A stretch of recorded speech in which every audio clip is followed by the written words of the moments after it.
Venus group presents red FM પર બડે દિલ વાલે હ્યુમેનિટી કેટેગરીમાં વડોદરાએ સિલેક્ટ કર્યા એમાંના એક છે મયંક પટેલ. દુનિયામાં બે પ્રકારના લોકો હોય છે, એક જે રડવા માટે કાયમ ખભા શોધતા હોય અને બીજા જે રડતા લોકોના કાયમ ખભા બનતા હોય. જેમ કે મયંકભાઈ, જે જાતે પણ ડિફરન્ટલી એબલ્ડ છે છતાં ડિફરન્ટલી એબલ્ડ લોકોને જોબ અપાવવામાં હેલ્પ કરે છે. કોઈ એક ખામીના કારણે લોકો જીવન જીવવાની ખુમારી અને કંઈક કરી બતાવવાનો કોન્ફિડન્સ ના ખોઈ બેસે અને સ્વનિર્ભર બનીને જીવન ગુજારે, એ જ મયંકભાઈના જીવનનો લક્ષ્ય છે.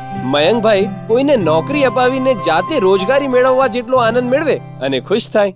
હું છું મયંક પટેલ. મેં છેલ્લા 25 વર્ષમાં જોયું કે પર્સન્સ વિથ ડિસેબિલિટી માટે બધી સંસ્થાઓ કંઈક ચેરિટી માટે વર્ક કરે છે, પણ મને કેવું લાગ્યું કે આપણે એક વિકલાંગને ચેરિટી ઉપર નિર્ભર રાખવાથી એ એક પાંગડો બની જાય છે, લોકો પર આધારિત બની જાય છે. મારી વાઈફ બી એમકોમ બીએડ થયેલી છે, એને જોબ મેળવવામાં બહુ જ તકલીફ થઈ હતી. જ્યારે અમે સ્કૂલોમાં જોબ શોધવા માટે જતા હતા ત્યારે અમને એવું કહેવામાં આવતું કે એક વિકલાંગ છોકરાઓને કેવી રીતે હેન્ડલ કરી શકશે, એક વિકલાંગ પોતે ચોક પકડશે, હાથે ટેકો દઈને ચાલશે કે આખા ક્લાસને હેન્ડલ કરશે, લોકોને અશક્ય લાગતું હતું. એટલે મારી વાઈફે મને એક પ્રેરણા આપી કે મેં ઓલરેડી આપણે આ ફિલ્ડ સાથે સંકળાયેલા છે, કેમ ના આપણે બે ભેગા થઈને એક એવી સંસ્થાની સ્થાપના કરીએ. અમે એક ટ્રસ્ટની સ્થાપના કરી જેનું નામ છે સંવેદના. અમારો એક કોન્સેપ્ટ એવો હતો કે અમારે ચેરિટી વર્ક નથી કરવું. અમારી પાસે જે પણ વિકલાંગ આવે કંઈક ચેરિટી માંગવા માટે તો અમે જોતા કે એની પાસે ટેલેન્ટ છે, સ્કિલ છે, પછી ભણતર છે કે કંઈક કરી છૂટવાની એની અંદર ધગશ છે. એ પ્રમાણે અમે એને ગાઈડલાઇન્સ આપતા. જો એ ભણેલો હોય,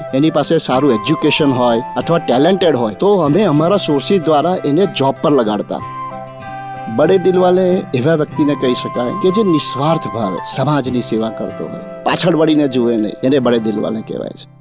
वो कहते हैं ना, दिल जो करता है या करवाता है, किसी के बाप को समझ नहीं आता है. ऐसे ही लोगों को रेड एफएम कहता है बड़े दिल वाले. रेड एफएम पर बड़े दिल वाले 93.5 रेड एफएम बजाते रहो.